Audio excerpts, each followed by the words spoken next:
com a experiência do professor Dr. Abraão Augusto Juliano Quadros, ele que é o responsável pelo ambulatório da Sintospólio da Unifesp, e o tema da palestra é ambulatório especializado. O que estamos aprendendo?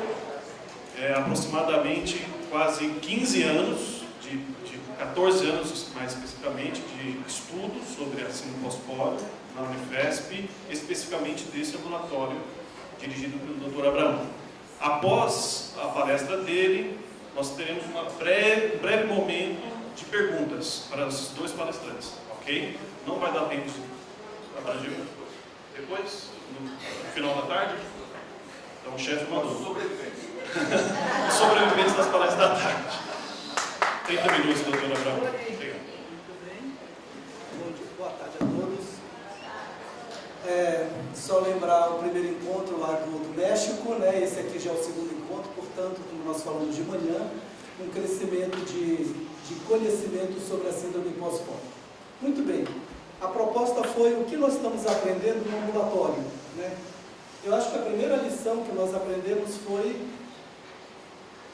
façam alguma coisa. O desafio de começar do começo, né? Por quê? Nos deparamos com uma demanda de pessoas adultas com um problema de saúde que, quando eram pequenos, eram crianças, tinha departamentos, institutos que os acolhiam e tratavam. E agora, quando estão adultos, tudo isso desaparece. E aí, quem vai me ouvir?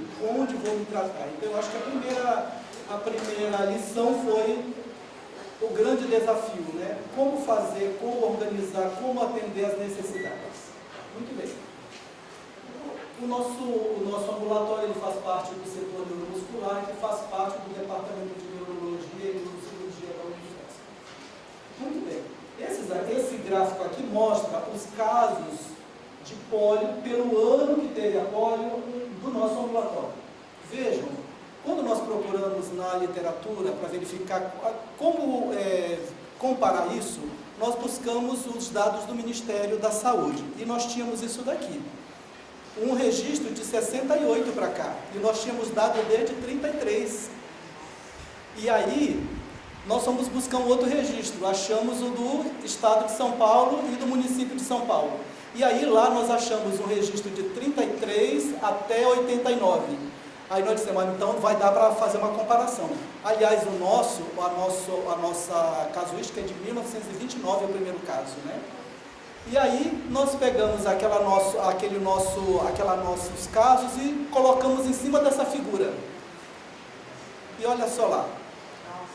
Reproduziu exatamente aqueles casos que foram registrados oficialmente. Então, na verdade, nós temos uma população lá no ambulatório que representa essa distribuição desses casos de poliomielite que aconteceram no nosso país. Muito bem. Como o Roberto colocou, são 14 anos já de atendimento, nós temos hoje 1.700 prontuários. Vejam só, a maioria é constituída de mulheres, 40,59% são de mulheres.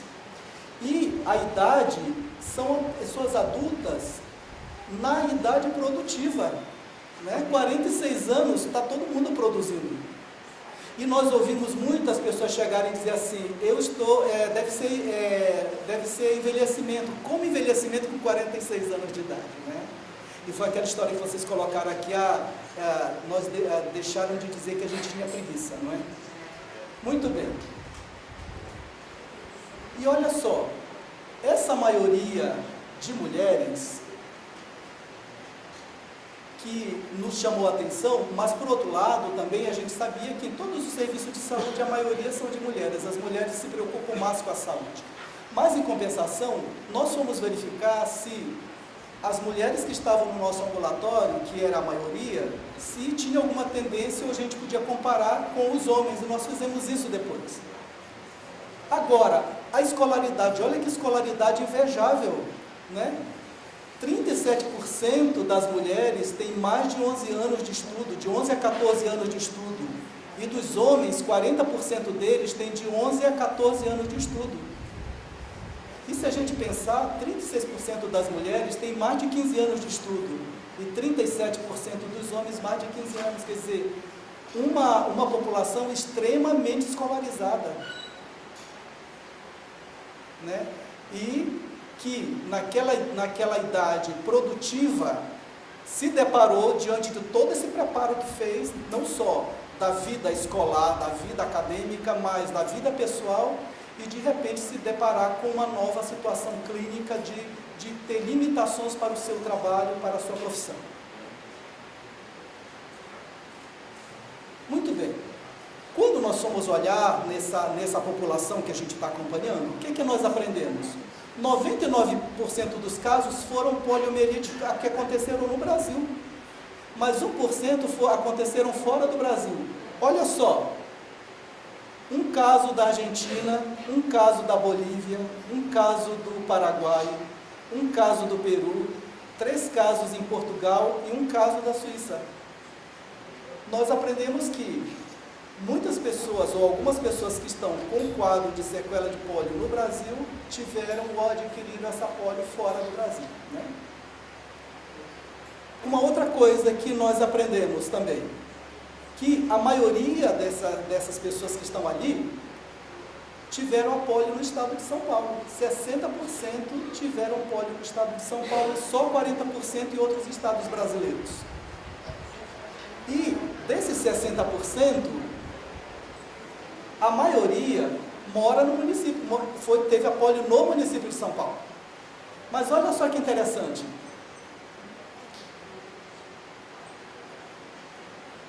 Olha só que interessante.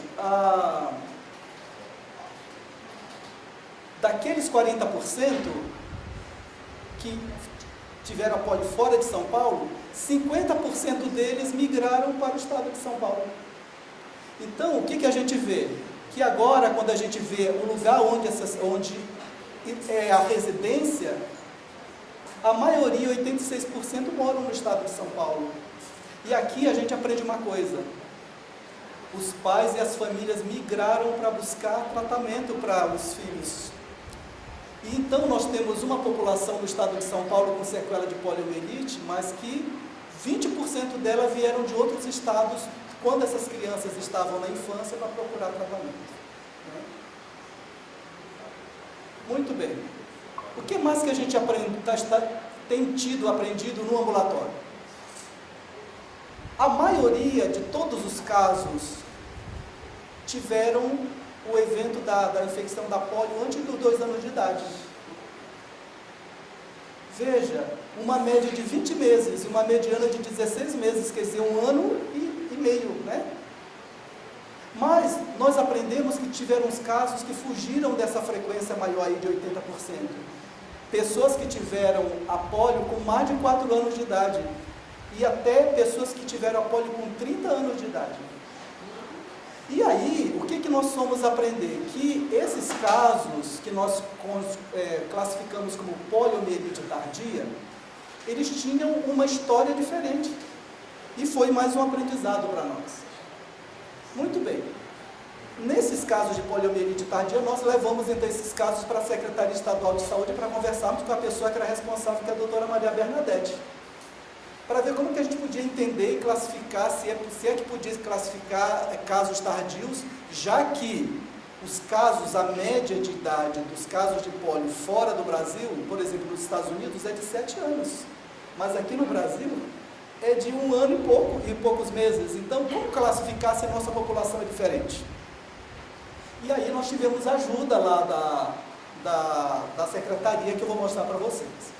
O que nós aprendemos também? Que nem todos os casos de paralisia flácida que tem no ambulatório estavam dentro daquele quadro clássico. Nós tivemos, então, 4 casos com paralisia flácida aguda com menores de 5 anos. 2 foram classificados como poliomielite compatível, que vocês já ouviram a doutora Mônica explicar hoje, né?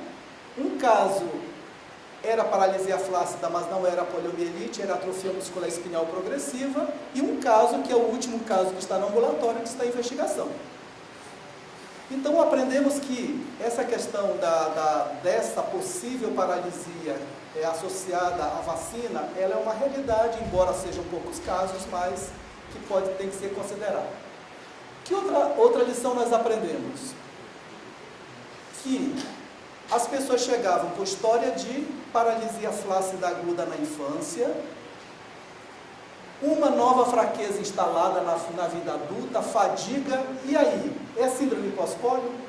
Descobrimos que 10% dessas histórias não são pólio, são outras questões. E aí, então, nem todo mundo que tem história de paralisia flácida na infância, que tem uma história de nova fraqueza na vida adulta, tem síndrome pós-pólio, né? Então, equivalendo a quase 11% das pessoas que nós temos o registro no ambulatório. Muito bem, pensando nisso, nós fomos então tentar classificar aqueles que tinham poliomielite, os que foram classificados como pós-pólio e aqueles que não tinham pólio. A gente verificou que, então, 31% tinham a sequela, 56% tinham a pós-pólio e 10% tinha alguma outra doença que não era pós-pólio. Nesses casos aí, aconteceu os casos atípicos de pessoas que não tiveram história de paralisia e que depois que vieram para o ambulatório, depois de uma eletromiografia, o doutor Acari lá diagnosticou que tinha lesão de corno anterior. Então não tinha a história clássica, eram casos atípicos e tinha síndrome pós-pólio. Por outro lado, pessoas que tinham, que pode ter tido a poliomielite, que pode ter tido a paralisia flácida e depois nos exames o doutor Acari diagnosticou que não era pós-pólio. Muito bem. Aí nós fizemos, então, tiramos todos aqueles casos ali que estavam com doenças associadas à investigação e pegamos só os casos de pólio e pós-pólio. Olha só, 64% com pós-pólio e 35% com sequela de pólio. Muito bem. E aí, fomos verificar a questão de funcionalidade. Como que é a questão de locomoção? Olha só, 42% tem uma marcha independente e 58% tem uma marcha dependente. 17% depende só de um auxiliar de uma muleta, 4% depende só de uma órtese, 14% usa órtese auxiliar e 22% cadeira de rodas. E quando nós fomos verificar a questão da função respiratória, só 14% usa ventilação mecânica não invasiva. E desses que usam ventilação não invasiva, que não são cadeirantes, 11%. E aqueles que são cadeirantes ou acamados, 3%. Esses dados aqui mostram alguma coisa para a gente. Que as pessoas que têm a história registrada lá no ambulatório da neuromuscular, o que a gente pode inferir nisso? Que houve uma seleção natural. Aquelas crianças que tiveram uma polio mais agressiva, eles não sobreviveram. Quem sobreviveu? Aqueles que talvez tiveram uma sequela menor. Eu estive com o doutor Acari no simpósio internacional e o número de pessoas com sequela de pólio, dependente de ventilador, aí 24 horas, chamou a atenção da gente. E aqui no Brasil nós não temos isso, então é uma coisa que nós estamos aprendendo. Uso de medicamentos. Vocês tomam muito medicamento? Olha só o que a gente aprendeu com vocês. 100% usa medicamento prescrito, né? Desses 100%, para cada um de vocês, usa uma média de 5 medicamentos, cada um de vocês, desses medicamentos prescritos. E daqueles medicamentos que não são prescritos? Estou com uma dor de cabeça, vou lá, compro um remédio na farmácia. Estou com uma azia, vou lá. Olha só, 93% faz isso. E uma média de 4 medicamentos não prescritos. Então a pergunta é, a gente aprendeu aqui, se usa muita medicação, né? Tanto a prescrita como aquela não prescrita. E aí, voltando lá para a idade da polio. Olha só, o que nós aprendemos? Que 71% tinha, o que nós aprendemos aqui? Que aquelas crianças que tiveram a polio de 0 a 2 anos, 63% delas tiveram pós-polio. Mas aquelas crianças que tiveram a polio com 4 a 5 anos, 71% desenvolveu pós-polio. E aquelas crianças que tiveram a polio entre 6 e 30 anos, 75% desenvolveram a polio. E aí, uma nova lição, quer dizer, aqueles casos mais tardios, mais risco de ter pós-pólio. Outra coisa que nós vimos é que nesses casos tardios, a média de idade desses casos mais tardios foi de 5 anos e 5 meses. Mas, entre aqueles que tiveram a pólio entre 4 e 5 anos, foi de 4 anos, e aqueles que tiveram de 6 a 30, uma média de 7 anos de idade. Muito bem. Olha só. Então, nós vamos comparar. Aqueles que tiveram a pólio até 2 anos, tiveram a idade da pólio 1 ano e 2 meses, demoraram 3 anos para se recuperar, naquele platô, aquela rampa de recuperação, ficaram 37 anos estáveis, e quando apareceu o primeiro sintoma, demorou 2 anos e meio para desencadear a pólio. Mas, quando comparado com aqueles casos que tiveram a pólio mais tardiamente, que foi uma média de 5,5, eles se recuperaram mais rápido, como o doutor Acari explicou ainda há pouco, mas tiveram um platô de estabilidade muito menor e tiveram a pólio mais cedo. E quando começou o primeiro sintoma, até desencadear nova fraqueza de fato, 3 anos aí se passaram para isso acontecer. E aí nós estamos aprendendo. Aqueles casos tardios que nós dissemos, de 4 a 5 anos, que nós consideramos tardios, e aqueles casos de 6 a 30 anos, que nós consideramos tardios, olha só a diferença. Então, aqueles casos tardios, 4 anos e média de idade na pólio, se recuperaram com 1 ano e pouco, tiveram 30 anos de estabilidade e tiveram, depois do primeiro sintoma, 3 anos e meio até se desencadear nova fraqueza. Aqueles que tiveram a pólio mais tardiamente, se recuperaram mais rápido, mas tiveram uma estabilidade menor e também, entre o primeiro sintoma e o desencadeamento da pós-pólio, menos tempo. Então, o que a gente está aprendendo com isso? Que aqueles que têm a pólio mais tardiamente têm um platô mais reduzido e têm uma pólio mais precoce. E aí nós pegamos aqueles casos tardios e fomos comparar as mulheres com os homens. Olha só o que nós descobrimos. As mulheres tiveram mais ou menos 5 anos de idade na pólio e os homens 6 anos mais velhos então, mas as mulheres adoeceram primeiro do que os homens.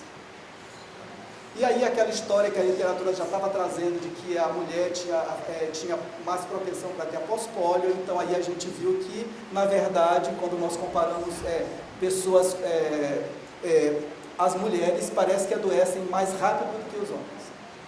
E uma outra coisa que nós estamos aprendendo é a bendita da CK que o doutor Acari sempre fala para a gente, né? Então, o que a gente verificou? Que aquelas pessoas que têm o PSLE, que é a sequela de pólio, comparados com a sequela de pós-pólio, os que têm pós-pólio têm 1,5 mais CK, um nível mais alto do que aqueles que só têm a pólio.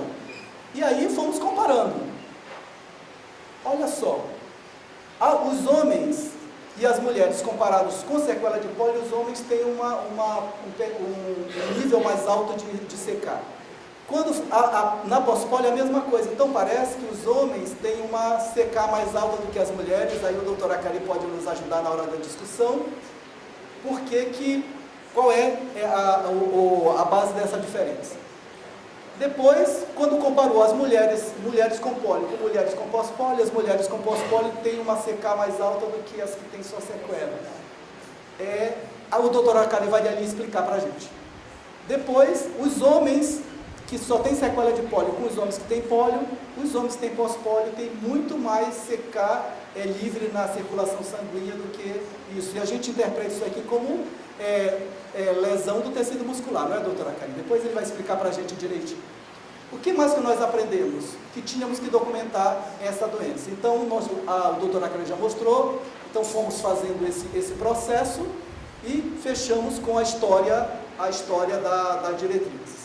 Mas o que nós aprendemos mais ainda no ambulatório? Aprendemos a aprender. Com quem? Com os mestres, aqueles que mostraram o caminho para a gente. O primeiro, Charcot.